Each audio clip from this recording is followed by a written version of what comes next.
Preparation, aside from the technology piece, which is obviously extremely important, and one of the things that Ray and Maria, I was telling my client that really you should think about kind of investing into an Ethernet cable, right? So that the Wi-Fi kind of situation may not arise as likely. So, but as far as preparation content wise, scripting is really key. And I talked about earlier about the importance of kind of rehearsing what the questions might be, what your answers are.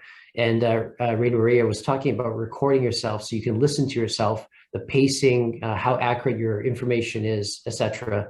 Well, I mean, scripting is absolutely key. So you've got to have in front of you, maybe not literally, but have in front of you sort of to commit it to memory, the readiness to respond to the particular kind of question. Now, you think this is an obvious point, right? But you'd be surprised at how many times a client has missed that second round interview because they just kind of think that they'll go in there and wing it, right? They know their market the best, they know their business the best, and so they don't prepare. Now, the problem with that is not that you don't know your stuff, is that you don't know how to articulate it. So the problem is not in the content itself, it's in your head. The idea is, how do you communicate that idea to someone else who doesn't know what's in your head, right? So the readiness to respond means that you're writing down systematically a bullet point, kind of a narrative in your mind about, if I were to explain this to my 6-year-old, right, the answer to this question, how would I do so in the simplest, quickest, and most accurate way possible, right? So scripting is very important. So you practice ahead of time. Prepare and rehearse, this idea of casual versus thoughtful.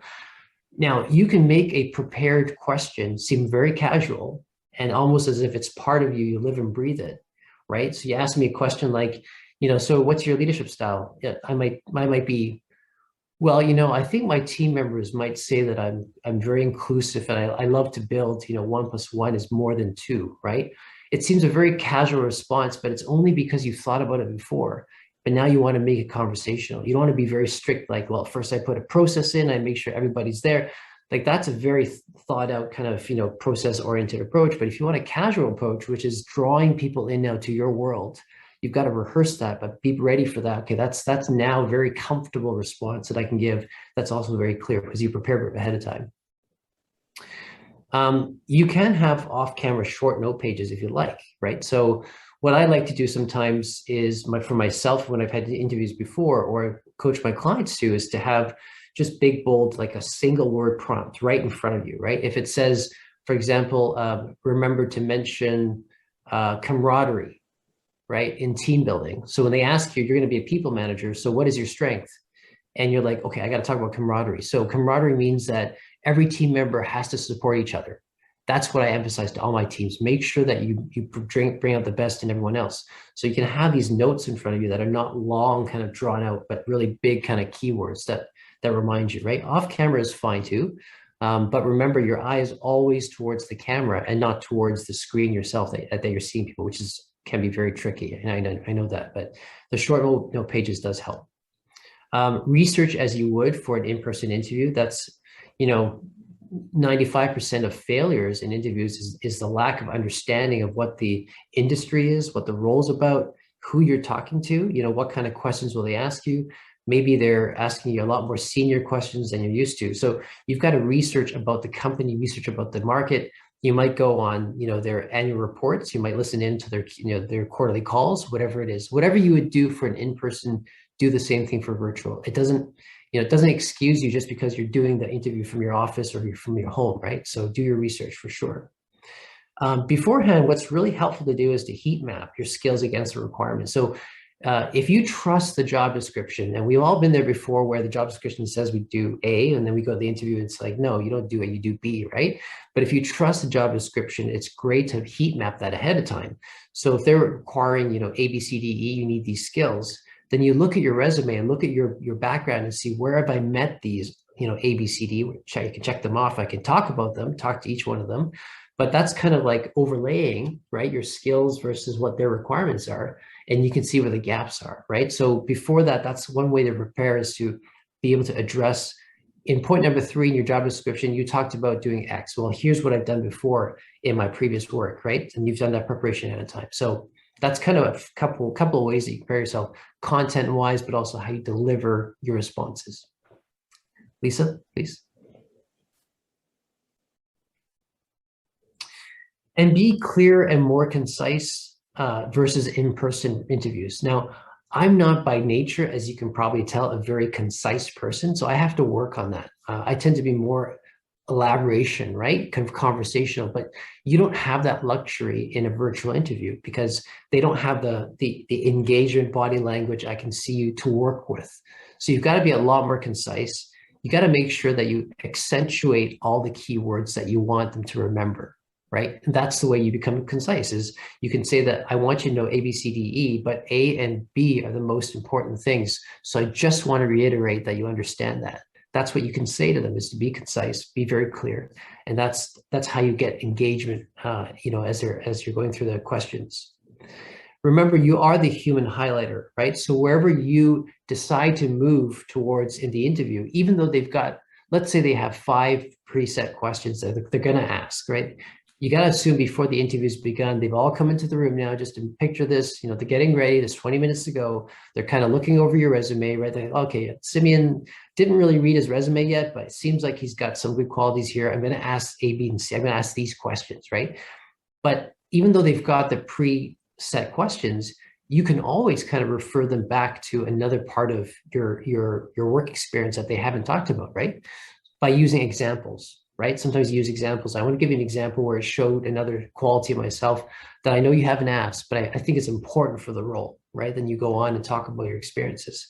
But you are a human highlighter, literally taking a yellow pen, a yellow marker, and underscoring, here is exactly what I want you to focus on, right? No one's going to advocate for you. You've got to do that for yourself. And then preparing for anchor responses is something that I cannot emphasize enough. And what that really means is if you think about walking across a tightrope in a circus, right? There's always a safety net underneath, right? So if the trapeze artist falls, they fall into the safety net. Well, a go-to answer is something that you have in your back pocket that you're always ready to go with. You got to have 2 or 3 examples of maybe full end-to-end projects that you've done or how you've managed a team or whatever it is that you're being interviewed for. So that if you have a brownout, right? Not a blackout, hopefully, you don't go unconscious, but a brownout means that you freeze all of a sudden. You don't know what they're asking you. And all of a sudden something is bothering you, can't answer. Well, your fallback is what's in your back pocket, right? If you say, let me think about what you just asked, but there's one experience where I can really show my leadership skills, and then you go back to the story that you have, right? So these could be your most favorite project moments, your most successful, maybe one that got you a promotion, right, that you were proud about. These might be stories or examples where you have very strong metrics, right? You want to keep back those. So those are kind of anchor responses that you really go back to when you need to use them. And usually those responses, you can kind of tailor them to kind of address, once your brain is back on track, address the question that they're asking, right? So, you got to sit down and think about that. What are your anchor responses? What are your go-to safety net responses? Okay, hopefully that's clear. And by the way, again, folks, if you have any questions at all, please type them into the chat. Don't wait till the very end, because some people do that until like there's 2 minutes left, and then everyone type in your questions now, and then Maria and I will answer them at the end. All right, Lisa?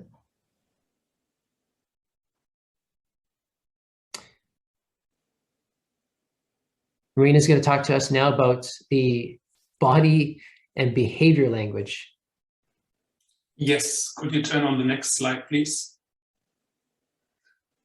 So you get only one chance to create a winning first impression.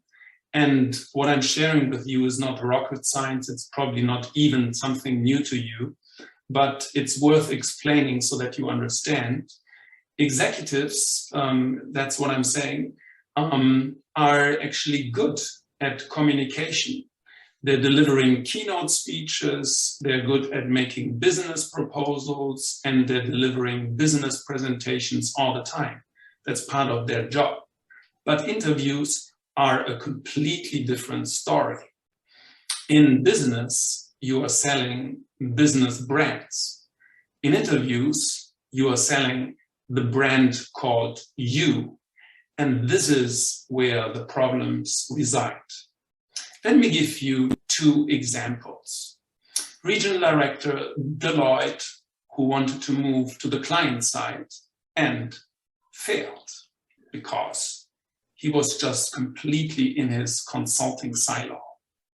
Second example, an industrial B2B executive who used to be an associate partner at McKinsey and became an executive in an industrial company and couldn't achieve his aim, which was to become a CEO.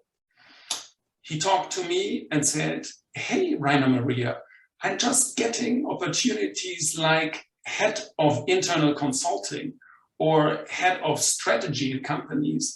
Why not CEO opportunities?" And the reason was obvious. He looked like a perfect McKinsey consultant.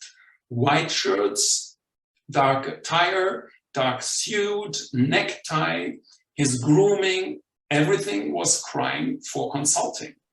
He was talking full of consulting jargon, and his behavior patterns as well was that associated with a consulting executive working in virtual environments, but not so much in an industrial setting.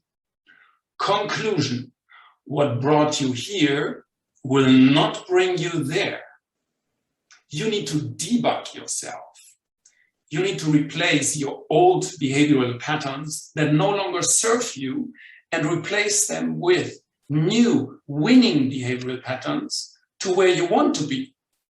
And this has to be consistent and authentic in order to win in digital interviews. So I'm going to go over this slide quickly because this again is not really new for you. 93% of communication is nonverbal. So even if you are not talking, you are talking. And you're talking with your body. You're talking with your facial expression and your voice. And therefore, executives must pay much more attention to this area of the interview. Here are some pointers I have for you. Smile. Some executives, for example, those from the technical domains or CFOs have sometimes a hard time to create that emotional bridge that is so important in digital interviews. Have an upbeat mood and energy, exactly as Simeon pointed out. The digital wall is a filter, so you rather be over rather than under delivering in terms of mood and energy levels. Sit straight, not really bending forward, not with your arms closed, which may be interpreted as a sign of no confidence, and look into the camera and not into the screen. Overall, this is a small warning for you. This area of nonverbals is often neglected, and this is an area where you guys are scoring minus points. So, chance for you to upgrade.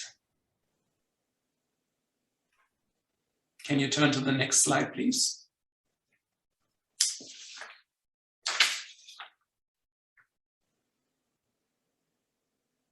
Yes, so here we're talking about hand gestures, and this has to do that virtual interviews are shorter than face-to-face interviews, and therefore time is limited, and you have to make any interaction count.